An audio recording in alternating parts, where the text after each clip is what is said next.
Look, the biggest podcast where you can learn them lessons. Line for line where you can learn from different sections. Made it out the mud, come tell your story, blessings. Never know who listening, never know who stressing. Devon gave you a voice, come speak your honest truth. Line for line, go bar for bar, it's up to you. Wanna talk sports, gov, and politics? Wanna talk about where you from and your accomplishments? The Line for Line is really where you need to be. A platform that's really made for folks like you and me. You can find it all no matter what you seek. Whether you calling or you listening, tune in every week. All right, and just like that, we're back in another very special episode of Line for Line podcast. I'm your host with the most, Devon Booker. Before we introduce our guest, we'll tell you to hit the like button, hit the subscribe button, and leave an interactive comment for me and my guest. Just like that, we'll let her introduce herself to the world. Yes, good afternoon, everybody. This is Tatjana Bicanin, and I am the Executive Director with Building Our Future. All right, and obviously we'll do the most cliche thing when you start an episode. Just tell the people just a little bit about you, where you grew up, what that was like for us as well. Yeah, so born and raised in this community. Community raised me, I should say. So from Kenosha, went to Bradford High School, so from the north side, About right? time. I always get these Tremper people here. I always get Tremper. I'm a Bradford graduate myself. So Yes. It's so cool to see a Bradford native in the building. Yeah, so proud Red Devils, the north side, right? And so representing, right? Yes, ma'am. And then went to Parkside for my undergrad. So really proud to have, been at Parkside for 4 years and worked a little bit in this community, always in the nonprofit sector. Okay. And then from there, I left to go to graduate school. So University of Chicago. So lived on the south side for a little bit right there in Hyde Park. Are you a Bears fan? No. You're sorry. a Packers fan? Yeah. Man, I can never get a Red Devil and a Bears fan. Continue on. I'm sorry to cut you off. I'm sorry. Sorry about that. Yeah. So no, a Packer fan. And then maybe Brandon, rubbed off on me right there a little bit, right? So then I went to graduate school, University of Chicago, and that's where I actually became a runner. So I don't know why that thought just popped in my head, but I started running and I did my first half marathon in the city of Chicago, and I just became a really avid runner for many, many years. Oh, wow. And then moved back here and lived overseas a couple of times. So I've lived abroad. I was in the UK, London for a year. I want to go there so bad. I have that marked on my atlas to go there, so that's crazy. Yep. So I lived in London for a year. A lot of fun. Obviously, in Central Europe, so a lot of traveling to various other countries. And then I came back home, continued working for another nonprofit for about 7 years. And then in my 30s, I decided to quit my job and join the Peace Corps. Really? Yeah. So some might say I was maybe having like a midlife crisis or something like that. But I just wanted to get out there and explore the world a little bit more and give back in other ways. And so I joined the Peace Corps. I originally was assigned to be in the Middle East, in Morocco, and then They switched the assignment on me, and I ended up being in St. Lucia, the Eastern Caribbean. So I spent 2.5 years living in the Caribbean in a village called Labrie, so the southern part of the island of St. Lucia, and worked at an all-girls primary school, Labrie Girls Primary School, and our tagline was that Labrie girls must shine. And so, I got to work with kindergarten to 6th grade, so the primary years there, and built a school library and just taught basic life skills and financial literacy. And it was a great experience. I still keep in touch with some of my friends there on the island. And then obviously being in that part of the world, I went to all the different islands, and that was great. And then I came back home here and traveled again for a while. And now I'm doing this great work, leading an organization known as Building Our Future. So just from what I take from everything you just told me, you just always been involved in helping your community and the people around it, just helping it grow and flourish, correct? Yeah, especially our young people. Yes, ma'am. Just tell us a little bit about the thought going into that before you started doing all of your work that you do. Yeah, so after I graduated from Parkside, and that was back in 2000, I started working for a nonprofit. and it was with youth in particular. And so I've always had a passion for our young people and their families, and really wanting everyone to have the best opportunities, right? And to live into their genius. So I did that for a couple years, and then I got the opportunity to do that in London as well after graduate school. Again, working with families, working with our young people in particular. And when I came back after serving in the Peace Corps for 2.5 years, our community here, Kenosha County, they were having conversations, the business community, the nonprofit community, our education system, of how can we support our schools, right? Schools can't do it alone, nor should they have to. And that was the whole premise then of learning about our national organization, Strive Together, which, and Building Our Future is just one of 70 partnerships across the country doing this type of work. Yes, ma'am. Did I answer your question correctly? I believe you did. Okay. Are you a parent as well? I'm not a parent, but I am a proud auntie. I have 4 nephews and 2 nieces. Gotcha. So with you having nieces and nephews as well too, what are some things that you tell yourself on how to make it work, knowing that you have youth and your family as well too, that you have to lead by example? Yeah, so I think the biggest thing, especially in this time, is that we really just need to listen to one another. I think our young people have the answers and they know what they need. And so I even do that with my nieces and nephews too. It's just like, let them show up as who they are and support them in whatever way possible. And just really providing the resources and access to opportunities. And so, for example, right now, and this isn't my doing, but my niece Aviana, who's 8 years old, watched a movie and with the Williams sisters, right, playing tennis, and and got inspired by that, and is now taking tennis lessons, right? Wow. And so just creating those opportunities to allow our kids to explore and figure out what their passions and their niches are. And so I think that everyone should have those types of opportunities. Of course.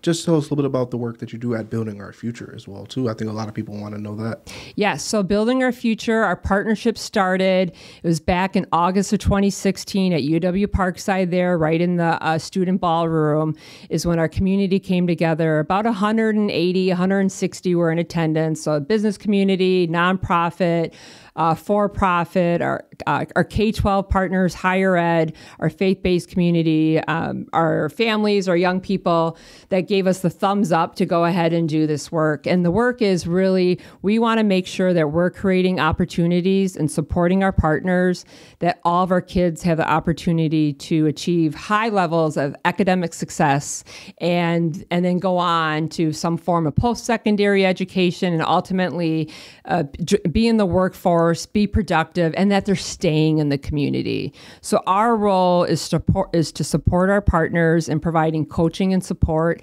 and helping them look at their programs, look at it through an equitable lens, and see where are there opportunities that we can make a greater impact. So it's not necessarily about adding new programs or services to the community, but it's understanding what's working, and then who's benefiting from the particular program or service. Yes, ma'am. Yep. Can you tell us a little bit about your typical workday when you do get out and engage with the community? Yep. So with myself wearing the hat as the executive director, I am meeting with partners. We know that our partnership moves at the speed of trust. So relationships at the cornerstone of our work here. So I'm meeting with partners, if it's our superintendent or if it's a CEO of a business or CEO of a nonprofit, just understanding what their current needs are, where the community can lean in. Again, we believe that schools can't do it alone, nor should they have to. It really does take a village to support all of our young people.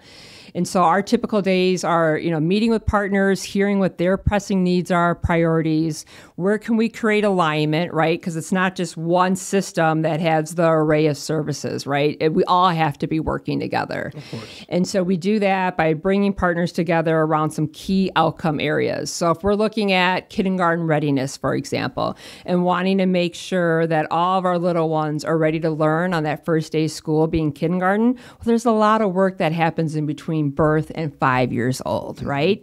And so, and just being an auntie again of 4 nephews and 2 nieces, I mean, education is not a one size fits all, right? We all learn differently. Even myself, being the oldest and then having a brother and sister, right? There was 3 of us growing up. We all learn differently too. And so it's just understanding some of that and looking at what are the barriers that are preventing an individual to not reach their full potential. Yes, ma'am.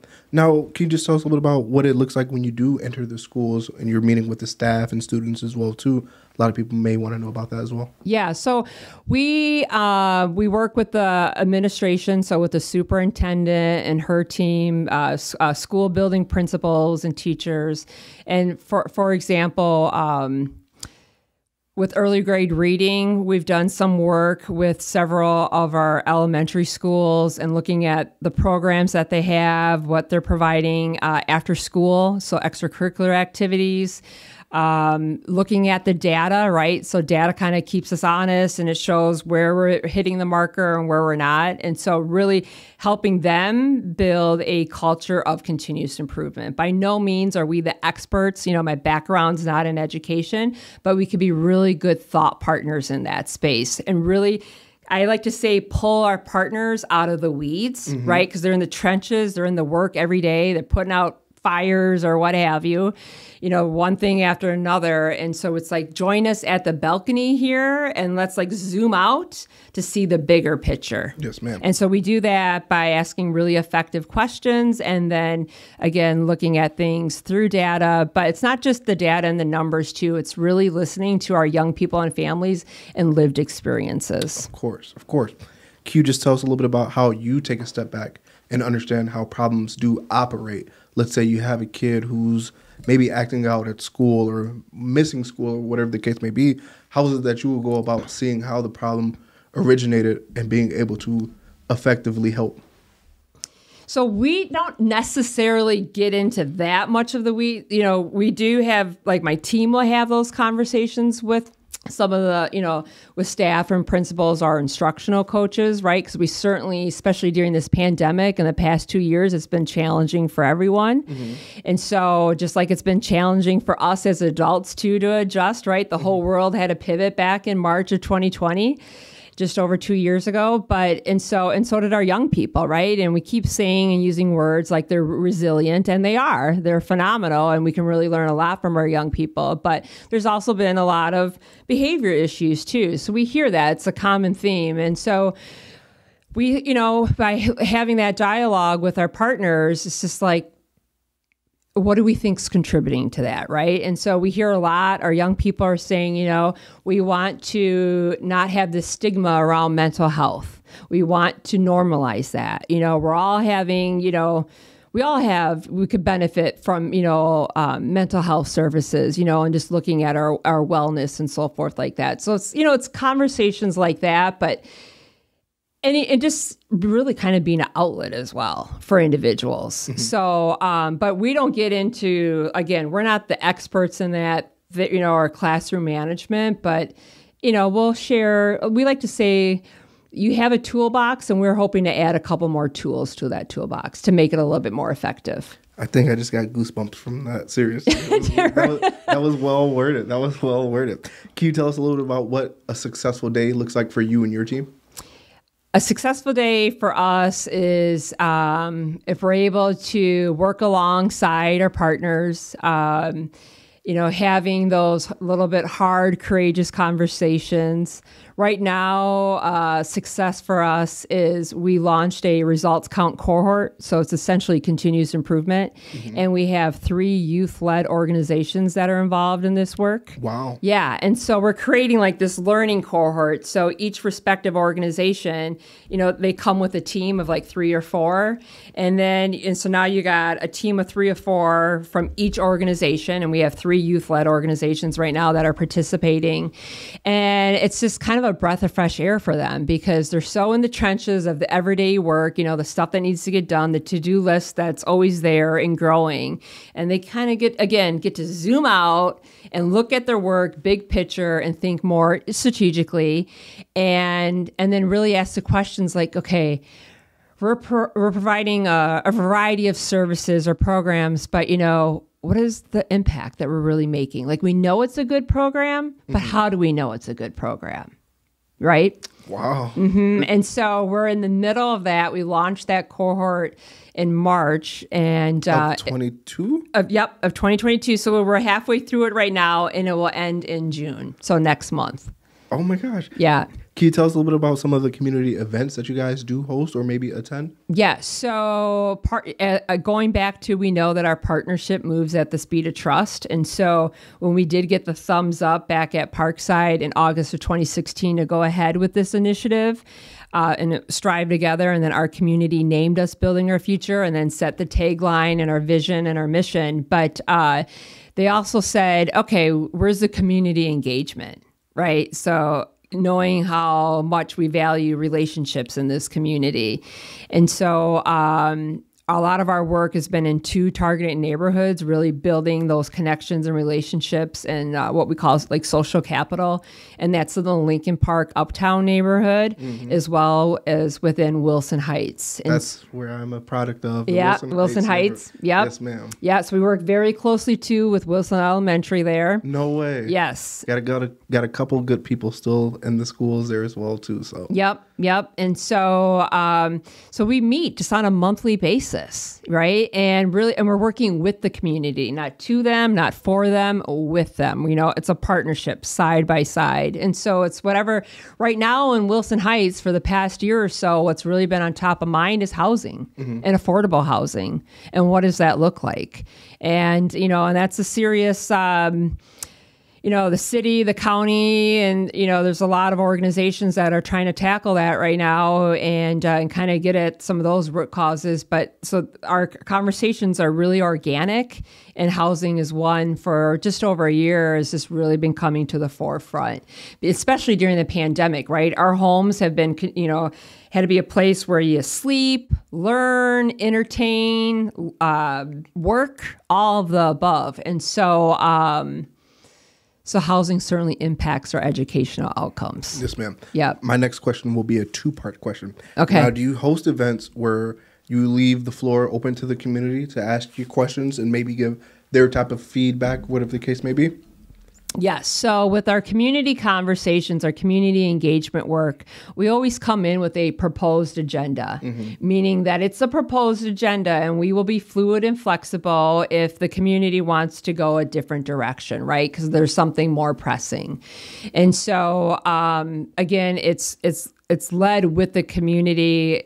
For example, in Lincoln Park Uptown, you know, after the social unrest in that, you know, in the summer of 2020, there was a subgroup of community partners that wanted to start doing monthly cleanups and just beautify the neighborhood, right? So that came, it wasn't something like this is a building our future idea, but we supported the space and being that convener to hold space and bring people together for them to then generate their own ideas and thoughts. Yes, ma'am. So we're definitely, it's again with the community, and the community certainly has a voice at the table, regardless if it's one of our community conversations or one of our collaborative action networks. Of course. So now I said it was a 2-part question. Yep. Are you familiar with the term that's normally around football, getting it all back in one play?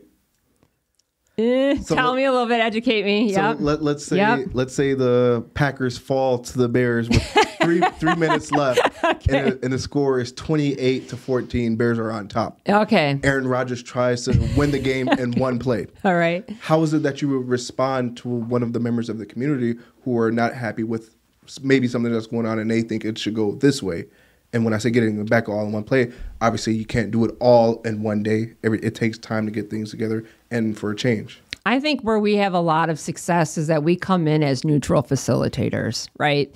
So we're not pointing fingers at anyone. We're not coming in saying we know all the solutions or what have you. It's really, when that happens, we listen to the individual or the partner there at the table and say, you know, can we put that in maybe in the parking lot, right? If we can't get it, you know, if we can't address whatever that need is, you know, at that moment, you know, we will follow up. But again, it's always Or we'll ask the audience, the group that we have that day, do we want to go down that path now? Is this of interest to everyone else, right? If, I'm going to use housing, for example, right? So, at one point we were looking at, how do we continue to promote a love of literacy, right? And then, it's like, okay, we went from that and we're still focused on, literacy and reading, but, then housing became a thing. So we're listening, we validate everybody, and we will acknowledge when we,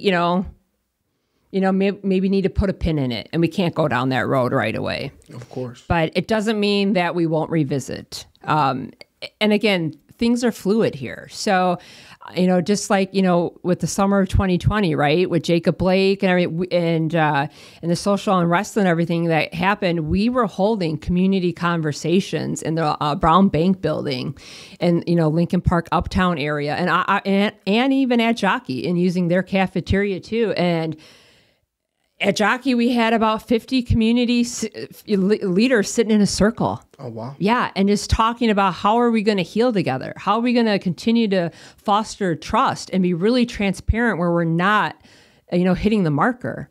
And the same thing we did at Brown Bank building. And we had individuals that came in really hot and heated, right? Mm-hmm. And rightfully so. And to be upset like that and saying, enough's enough. We want to see, better opportunities for all. And so this work, again, moves at the speed of trust, and this is long-term work. Yes, ma'am. Yeah. So, and we're not interested in what I call like Band-Aid solutions. Mm-hmm. We want to do real work that's sustainable and will demonstrate greater impact for all. Of course. Now, as we get ready to close off this amazing episode, young lady, can you just tell us one thing that is on the up and up when it comes to community and building our future? I think the up and up right now that we're really proud of for especially this year in 2022 is our youth-led initiatives. So, at the start of this year, the first quarter of 2022, January, February, March, we facilitated a youth leadership cohort. We had 12 students from all the high schools, juniors and seniors, and their first project that they put on, and they did a phenomenal job, really strong leadership by all 12 of the students, was the Youth Town Hall School Board Candidate Forum. And we're also partnering with KUSD and hosting youth community conversations every month at Herzing. So you'd be proud of that. Yeah, we're utilizing Herzing right there. And so that's done every month and in partnership with KUSD. And so I think what's up and up right now is that we really want to create the space for our young people and to make sure that they're at the table where decisions are being made. Love it. Love it. I expect a lot of great things coming from building our futures. And I think we're just getting started. So I'm excited to see what the rest of the year looks like. I cannot wait to see the growth myself as well. That being said, young lady, we greatly appreciate you for having some time for us, and we appreciate you for coming down Line for Line. Well, thank you, Devon. I appreciate it too. You calling, you listening, tune in every week. Line for line. Oh yeah, I'm going line for line.